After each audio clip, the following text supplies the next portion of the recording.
तो गाइस ये बच्चे भी एक्वेरियम का जो है पानी वो बाहर फेंक रहे हैं। तो दोस्तों हम बात करने वाले हैं government secondary primary school principal sir से, और हमारे सामने है प्रिंसिपल सर। हेलो, नमस्ते। ओके, तो अभी बहुत सारी बातें होंगी। तो जस्ट अभी हम लोग आए हुए थे और स्कूल हमने देखा, काफी अच्छा लगा यहाँ का स्कूल। ओके सर, आप अपने बारे में कुछ बताइए। वैसे मेरा नाम मिंगमा शेरपा है। तो शेरपा यहाँ पे भुटिया हम लोग भुटिया ट्राइब में आते हैं, कम्युनिटी के अंदर में आते हैं भी। और मैं यहाँ इसी स्कूल का इंचार्ज 2016 से, मतलब मैं यहाँ हूँ एज ए इंचार्ज। और 2021 में मुझे भारत के सर्वश्रेष्ठ सम्मान हमारे टीचर्स के लिए नेशनल टीचर्स अवार्ड से सम्मानित किया गया। तो स्टेट लेवल की बात करेंगे तो 2018 में मुझे यहाँ सिक्किम का जो हमारे शिक्षा विभाग द्वारा कमेंडेशन अवार्ड प्रदान किया गया था। और 2019 में मुझे फिर स्टेट अवार्ड प्रदान किया गया था। और उसके साथ साथ में मैंने राष्ट्र का सेवा के लिए मैंने जनगणना में और ये वोटर लिस्ट तैयार करने में भी काम किया था। तो उसके लिए भी मुझे बेस्ट PLO अवार्ड मुझे 2018 में मिला था।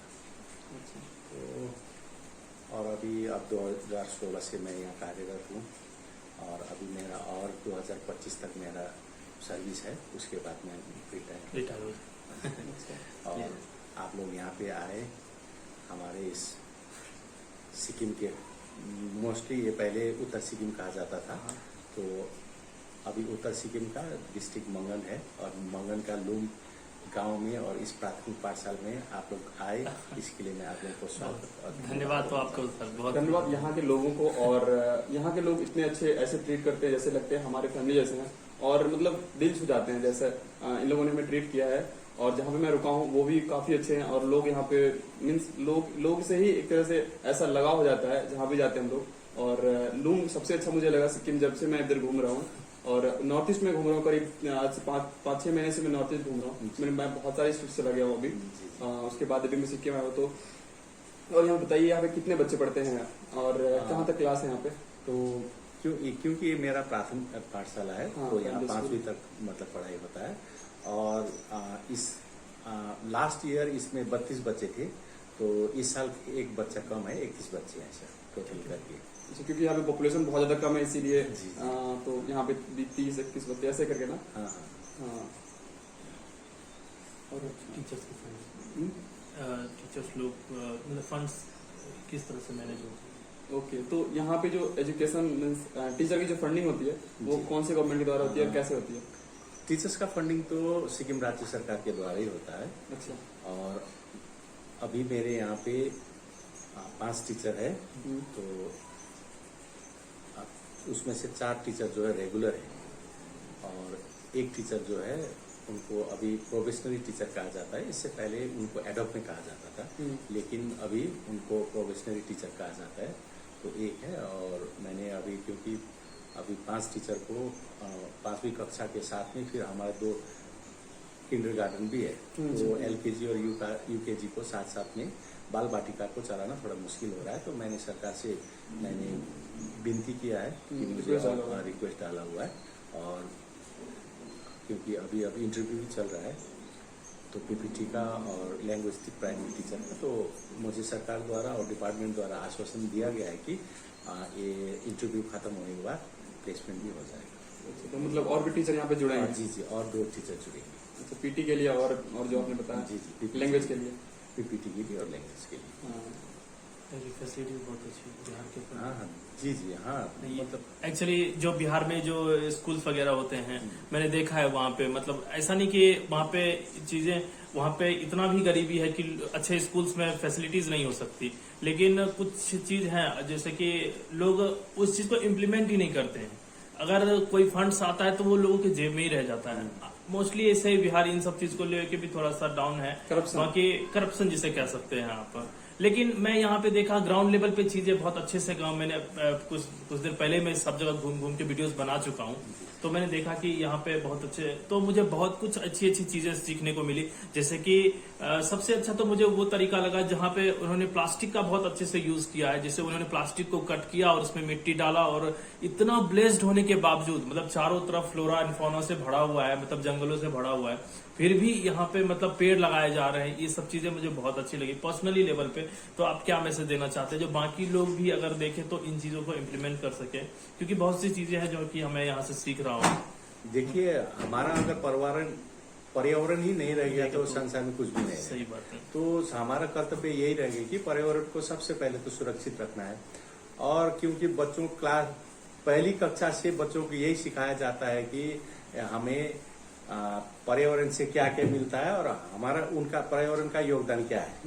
तो अब क्लास 5 तक आते आते और फिर हम लोग टीचर का भी यही काम बनता है, और अभी जो सिलेबस में भी यही डाला है कि हमें पर्यावरण को सुरक्षित रखना है और उनका उपभोग भी ज्यादा नहीं करना है ना, जितना जरूरत है उतना ही करना है। तो इस तरह से, और यहाँ पे क्योंकि प्लास्टिक जो है एक अभी यहाँ पे संकट पैदा कर रहा है ना, तो बच्चे को हम लोग ज्यादा से ज्यादा क्या कर रहे हैं कि उनको 4R में हम लोग मतलब उनको इम्फेसिस दे रहे हैं और सिखा रहे हैं, बच्चों को ज्ञान दे रहे हैं कि उनको रिसाइकल कीजिए या तो रीयूज कीजिए और या तो उसका चलाना ही रिड्यूस कर दीजिए, है ना। तो इस पद्धति से हम लोग बच्चों को शिक्षित कर रहे हैं। तो और उसका जो उदाहरण, जैसे हम लोगों ने स्कूल, यहाँ स्कूल का एरिया सराउंडिंग में भी प्लास्टिक को किस तरह से उनको उपयोग किया जाता है, उनको वेस्ट को हम लोग रिसोर्स बना सकते हैं, वो दिखाने के लिए, मेनली वो बच्चों को सिखाने के लिए, दिखाने के लिए नहीं, बच्चों को सिखाने के लिए हम लोगों ने प्रयास जरूर किया सर। और मैंने ये भी वहाँ पे जब मैं रुका हुआ था तो उन्होंने बताया कि यहाँ पे मोस्टली चीजें जो होती है ना वो हम लोग खुद उगाते हैं और एवरीथिंग इज ऑर्गेनिक, सब कुछ ऑर्गेनिक यूज करते हैं और लोकल को ज्यादा प्रमोट किया जाता है। यहाँ पे लोकल चीजें ही यूज की जाती है, बाहर से आई हुई चीजें नहीं यूज की जाती है। तो ऑब्वियस ही बात है, अगर हम लोकल चीजें यूज करेंगे तो प्लास्टिक वगैरह जो है वो भी पैकेजिंग वगैरह नहीं होगा, तो हम लोग प्लास्टिक भी ज्यादा नहीं आएगा। तो मतलब इससे भी हम लोग इन्वायरमेंट को जो है सुरक्षित रख सकते हैं। जी। और ये प्लास्टिक जो उपयोग नहीं कर सकते, मतलब इसका कहने का मतलब ये है मतलब लोकल का जो ऑर्गेनिक फूड का, ऑर्गेनिक वेजिटेबल्स का यूज करने का यही उद्देश्य है कि हमें जो प्लास्टिक वगैरह जो भी है, जितने भी कीटाणु वगैरह यूज करके अथवा जो ये फर्टिलाइजर यूज करके हम लोग जो भी प्रोडक्ट्स हम लोग उगाते हैं, तो उससे हमारे वो इनडायरेक्टली हमारे शरीर में चला जाता है। तो इसके कारण अनेक बीमारियां जैसे मतलब हो जाता है। तो इसलिए सुरक्षित रखने के लिए, और फिर एक जो हमारा विलेज टूरिज्म का उद्देश्य यही है कि हमारे टूरिस्ट क्यों आए, सही बात, क्यों आए, हमारे यूनिक होना चाहिए ना, कुछ तो यूनिकनेस है। और यही हमारा लूम का और हमारे सिक्किम का यही है कि यहाँ पे आप लोगों को मतलब ऑर्गेनिक वेजिटेबल्स मिलेगा, जो लोकल फूड मिलेगा। तो वही है इसके चलते। और अभी हम लोग वो ऑर्गेनिक मिशन की प्रैक्टिस भी कर रहे हैं। अभी वर्मी कंपोस्ट वगैरह, एक खाद वगैरह भी बना रहे हैं। और ज्यादा से ज्यादा यहाँ यूरिया यूज नहीं करते हम लोग, केमिकल फर्टिलाइजर नहीं यूज करते हैं। और जो गाय का गोबर है ना, तो और अभी जो यहाँ जो हमारे सिक्किम का जो एग्रीकल्चर डिपार्टमेंट है और ICAR है, वो सब भी मतलब फार्मर्स को मदद कर रहे हैं, आगे आके मदद कर रहे हैं कि आप लोगों को किस तरह से हम लोग को खाद बनानी है। तो और जिसके द्वारा पोटेशियम और नाइट्रोजन किस में ज्यादा है उसका ज्ञान ऑर्गेनिक तरीके से, ऑर्गेनिक तरह से किस तरह से किया जाता है सिखा रहा है सर। ये सब काफी चीजें जो कि यहाँ के मतलब गवर्नमेंट के द्वारा इनिशिएटिव लिया गया है। जी सर, ये सब हम लोग सीख सकते हैं और अपने जो भी हमारा जो बिहार है, झारखंड है या फिर और भी जो स्टेट्स हैं वो भी इम्प्लीमेंट कर सकते हैं। जरूर कर सकते। हाँ, लेकिन ऐसा है कि ऑर्गेनिक खाद हम लोग जब यूज करेंगे तो प्रोडक्शन कम होता है। तो इसको फिर ये भी हमारे लिए समस्या हो जाता है। लेकिन हमारा तो स्टेट छोटा है, तो लेकिन अब बड़ा जगह में जो है फिर प्रोडक्शन कम होगा तो फिर ये भी प्रॉब्लम है। जैसे अभी श्रीलंका में प्रॉब्लम हुआ है ना,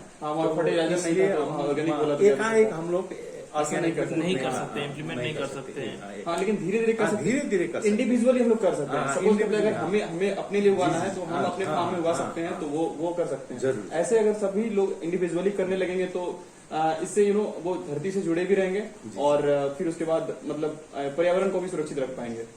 यही हमारे बच्चों को सिखाने के लिए भी यहाँ जो शनिवार जो है हाँ। वो मतलब हाफ मतलब चलता है। हाँ, तो सैटरडे में होता है मतलब 5वीं पीरियड तक ही चलता है, लेकिन उसमें उस दिन हम लोग नहीं पढ़ाते हैं। तो उस दिन बच्चों को यही हम लोग सिखाते हैं, गार्डनिंग कैसे करना है, फर्टिलाइजर कैसे बनानी है, हाँ, और बीज बोएंगे तो किस तरह से बोएंगे, हाँ, और उसका जो क्या खरपतवार निकलता है तो उसको कैसे उसको हटाना है। तो वो सब भी बच्चों को हम लोग सैटरडे को सिखाते हैं। उस दिन वो नहीं होता है। और उस दिन को करिकुलम एक्टिविटी में हम लोग योगा सिखाते हैं, तो कभी डांस सिखाते हैं, कभी म्यूजिक सिखाते हैं। तो सैटरडे बच्चों को यही कि अभी हम लोग को बच्चों को मतलब कॉपी और पेस्ट करने का नहीं, अब वो नहीं, उनका भी अपना भी दिमाग भी होना यूज करना चाहिए है वो और कार्य क्षमता Practical प्रैक्टिकल चीजें। के लिए अभी हम लोग वैसे काम कर रहे हैं। सर ये सब काफी अच्छी चीजें मुझे लगी यहाँ की। क्योंकि हमारे स्कूल में ऐसा कुछ नहीं था। इवन हमने प्राइवेट स्कूल से पढ़ाई करी, फिर भी हमारे पास मतलब इतना कुछ इम्प्लीमेंट नहीं हो पाया था।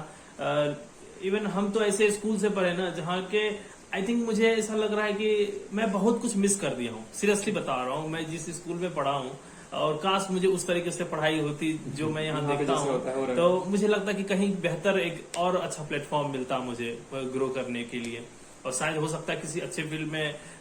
एक्चुअली जब आपके जो गुरु होते हैं ना, वो आपको एक सही डायरेक्शन देते हैं ना, तो फिर आप बहुत तेजी से आगे निकलते हो। और देखिए जैसे बच्चों का माइंड जो होता है वो एक तरह से खाली खाली रहता है, तो उनके माइंड में जो भी बच्चे मतलब बच्चों से फीड किया जाएगा ना, वही चीजें वो इम्प्लीमेंट कर पाएंगे और हमेशा के लिए याद रख पाएंगे और एक हैबिट में अपना बिल्ड कर पाएंगे। Habit build. हाँ, तो ये चीजें बहुत अच्छी लगी मुझे यहाँ की। और एक चीज और मुझे यहाँ के हॉस्टल फैसिलिटी जो बता रहे थे कि उनके बारे में थोड़ा सा हमें जानना है। हॉस्टल ऐसा है कि जो अभी दूर दूर में यहाँ पे जो मेनली यहाँ पे अभी आप लोगों ने देखा है कि समर में हाँ, रेनी काफी, सीजन हाँ, rainy season में यहाँ का जो लैंडस्लाइड वगैरह। लैंडस्लाइड एक प्रॉब्लम होता है, और दूसरा जो छोटा छोटा ये स्ट्रीम है ना, क्या बोलते हैं आप लोग, पगडंडी। पगडंडी, ये पगडंडी मतलब पानी ज्यादा भरने के कारण भरने के उसको फिर कारण पार करके आना आना बच्चों पड़ता को है। प्रॉब्लम होता है। तो और फिर दूसरा क्या था कि इसके चलते भी बच्चे ड्रॉप आउट होते थे। हाँ, कम तो आते हैं। बरसात का मौसम में वो लोग कम आते थे। तो फिर देखा, और फिर दूसरी बात है कि यहाँ पे मोस्टली पेरेंट्स जो है उनके बच्चे ही फर्स्ट स्टेज लर्नर है। हाँ, हाँ, हाँ, हाँ, हाँ, तो समझ क्योंकि गया। माता पिता तो शिक्षित नहीं है और उन घर में उन लोग को वो लोग कुछ उसको सहायता भी नहीं कर नहीं पा कर रहे। पा हाँ, सही रहे, बात। सही बात है। तो अब हमारे स्कूल में फिर टीचर तो है, स्कूल भी है, लेकिन बच्चे नहीं रहेंगे और बच्चे को फिर हम लोग प्रॉपरली गाइड नहीं कर पाएंगे, तो फिर इसका जो स्टैंडर्ड भी रेज नहीं कर पाएंगे ना। सही बात है। तो स्टैंडर्ड रेज करने के लिए और क्वालिटी एजुकेशन देने के लिए मैंने यहाँ के जो हमारे गांव के मुखिया है, तो उन सबको और पंचायत और पेरेंट्स को इकट्ठित करके उन्होंने उनको बोला कि चलो हम लोग को हॉस्टल खोलिए। हम लोगों ने अपने बलबूते पर पहले खोला था, लेकिन 2016 से हमारे सिक्किम के शिक्षा विभाग ने इसको अपने अधीनस्थ लिया। तो उस सब 16 बच्चे को स्पॉन्सर करते थे और उसका जो फंडिंग जो था सर्व शिक्षा अभियान के तरफ से आता था। लेकिन अभी 2020 से अभी इसको समग्र शिक्षा के तरफ से हमें पैसा मिलता है। तो अभी 16 से हम लोग को कंटिन्यू अभी बच्चों को मतलब ये हॉस्टल फैसिलिटी प्रोवाइड कर रहा है। जिसके कारण क्या हुआ कि बच्चों का पठन पाठन में थोड़ा वृद्धि हुआ है। हाँ। अच्छा हुआ है। सर एक चीज और मुझे जानना है कि जैसे कि हायर एजुकेशन के बारे में बच्चे यहाँ तक 5th क्लास तक पढ़ते जी, हैं, जी। फिर वो हायर एजुकेशन के लिए किस तरफ मूव करते हैं? मतलब अगर एक लोन, तो या फिर उन्हें लोन क्या से है, बाहर निकलना होता है, या फिर हमारे सिक्किम में क्लास 5 के बाद में एक एग्जामिनेशन रखा है। अच्छा, तो वो क्लास 5 में वो chief ministers meritorious scholarship, okay, तो छात्रवृत्ति की तरफ वृत्ति से दिया होता है। तो उसमें एक बच्चे तो एक चले जाते हैं। एक हाँ, बच्चे उनमें से। तो अभी तक मेरा बच्चा 8 बच्चा चल गया है। अच्छा, और यहाँ का जो बच्चे टॉप 10 में आता है वो बच्चे को जैसे दून आर्य विद्यालय है, सिगाली हिल इंटरनेशनल बोल के है, DPH हरियाणा और ग्वालियर सिंधिया हाई स्कूल, वो सब में बच्चों को मतलब पढ़ने का मौका मिलता है। तो वो स्कॉलरशिप के थ्रू गए हैं। वो गवर्नमेंट स्कॉलरशिप पे चला स्पॉन्सर्ड, जाता है, गवर्नमेंट गवर्नमेंट स्पॉन्सर्ड स्पॉन्सर्ड है। और दूसरा फिर यहाँ है जो एकलव्य बोल के है। तो एकलव्य में भी फिर वो बच्चे लोग टेस्ट में इंट्रेंस बैठता है तो वहाँ पे चला जाता है। और दूसरा फिर है नवोदय विद्यालय। नवोदय भी, हाँ। नवोदय विद्यालय में लास्ट ईयर में 2 बच्चे चला गया है। अच्छा। तो इस तरह से क्योंकि एक कक्षा में 5-6 साथी तो बच्चे हैं, हाँ, वही तो बच्चे और बच्चे कुचे भी जो है मैक्सिमम मेरा हाँ। ये जो वो इस छात्रवृत्ति में जितने भी चले गए और उसके बाद रेस्ट जो है वो लोग भी फिर जो यहाँ पे एकलव्य विद्यालय उनका टेस्ट में बैठ के सब लोग एकलव्य में चला जाता है सर। तो बाहर में हाँ अपना कोई आदमी रहेगा और तो वहाँ ले जाता है, नहीं तो मैक्सिमम जो एकलव्य नवोदय में ऑब्जर्व हो जाता है, ऑब्जर्व हो जाते हैं। अब मोस्ट अच्छा एक चीज और सर, जैसे कि जो बच्चे मतलब क्लास 5 तक पढ़ लिए, ठीक है, और उन्होंने कोई एंट्रेंस एग्जाम नहीं निकाला, तो उनके लिए कोई स्कूल है जहाँ से वो 6 से 7 से फिर से बोर्ड के एग्जाम की तैयारी कर सकते हैं? यहाँ पे हमारे सबसे नजदीक वाला स्कूल है यहाँ दीक्षु सीनियर सेकेंडरी बोल के, वहाँ पे चला जाता है। हाँ, तो लेकिन क्या है कि यहाँ पे यहाँ से आने जाने में बच्चों को काफी दिक्कत हो जाती है। तो हम लोग उनको पहले, इसलिए मैं विंटर वैकेशन में मैं बच्चों को और हमारे यहाँ शाम सुबह में हमारे टीचर सब लोग आके हम लोग उनको कोचिंग देते हैं ताकि वो लोग सब इंटरेस्ट में पास हो जाए। हाँ, नहीं जरूरी भी तो है, इस तरह से सभी लोग जा रहे हैं अभी तक, मतलब यहाँ के बच्चे सब लोग मतलब उसमें चला गया। सब लोग टीचर्स भी बहुत ज्यादा मेहनत करते हैं बच्चों जरूर को आगे बढ़ाने के लिए। जी जी जी, ये भी काफी अच्छी चीज मुझे लगी कि मतलब टीचर को लगता है ये हमारे बच्चे हैं और इनको आगे बढ़ाना हमारा काम है। तो ये चीजें मुझे सच में बहुत अच्छी क्योंकि मैं पर्सनली एक्चुअली मैं ग्राउंड लेवल पे मैं वो चीजें देखा ना, तो मुझे पर्सनली ये चीज बहुत अच्छी लगी, क्योंकि मैं देखा हूँ, मैं अपने स्कूलों का हाल मैंने देखा है। दैट्स व्हाई मुझे लगा कि यार ये भी तो एक स्कूल ही है। नहीं मतलब बहुत हिट किया मुझे यार। मैं अगर कोई भी प्रिंसिपल या टीचर इस वीडियो को देख रहा है तो थोड़ा सा यही कहेंगे कि सीख लीजिए कि किस तरह से बच्चों को डेवलप किया जाता है, क्योंकि वो बच्चा का ये ग्राउंड यहाँ से तैयार हुआ है, वो जिंदगी भर उसे याद रहेगा कि मैं इसी स्कूल के वजह से मैं आज जो कुछ भी हूँ। तो वो हमेशा याद रहता है, अपना बचपन सबको याद रहता है कि उसने कहाँ से पढ़ाई की है, क्योंकि वो अच्छा बोल पाएंगे ना। मेरी परवरिश इस तरीके से हुई, इस तरह से मुझे एजुकेट किया गया कि मैं आज यहाँ तक हूँ, जो कुछ भी हूँ अपने माँ बाप अपने गुरु के वजह से हूँ। क्योंकि जो ग्राउंड लेवल पे होता है वो शिक्षा ज्यादा इंपॉर्टेंट होता है, वही आपको मूव कराता है आगे की ओर। प्राइमरी स्कूल का फाउंडेशन तो सबसे ये होता है, क्योंकि वहीं से आप सब कुछ सीखते हैं। इवन पूरे कोई सा भी किताब हो वो 26 लेटर के अंदर ही आएगा, वो 1 से 10 तक गिनती के अंदर ही आएगा, कोई भी मैथ्स का कुछ भी है। तो ये चीजें ज्यादा इंपॉर्टेंट है। तो फाउंडेशन जो होता है ना वो बहुत ही इंपॉर्टेंट होता है। अगर कोई आप इनमें से कोई भी टीचर है तो अपने बच्चों को सही शिक्षा दें। और मैं यही कहूंगा कि मुझे बहुत अच्छा लगा पर्सनली, मैं यहाँ आया और बहुत बहुत धन्यवाद सर आपका, बहुत धन्यवाद। मुझे इस तरह से गांव में एक्सपीरियंस मिला यहाँ, क्योंकि मैं गैंगटॉक गया था और वहाँ शहरीकरण, इवन अब तो मुझे लग रहा है कि जो लोग शहरों से भी लोग गांव की तरफ मूव कर रहे हैं, उन लोगों थक चुके हैं। ये इतना पॉल्यूशन, इतना गाड़ी, ये सब चलते चलते तो लोग धीरे धीरे गांव की तरफ भी मूव कर रहे हैं। कि लोग गांव में अब स्पेशली लोग घर खरीद रहे हैं, रह रहे हैं, क्योंकि वो लोग थक जाते हैं, वो जिंदगी जीते क्योंकि पहले तो लोग को तो पैसा आता है, वो लोग मूव करते हैं, फिर वहां जब देखते हैं यार यहाँ भी वही हाल है तो फिर वो लोग घूम के फिर यहीं आते हैं। तो दैट्स व्हाई मैं ये कहता हूँ कि चीजें सही रखें, बच्चों को सही पढ़ाई दें और ऑर्गेनिक चीजें यूज करें। और सर से मिलकर बहुत अच्छा लगा, फिर से एक बार बहुत धन्यवाद और बहुत अच्छा लगा। Thank you, thanks a lot.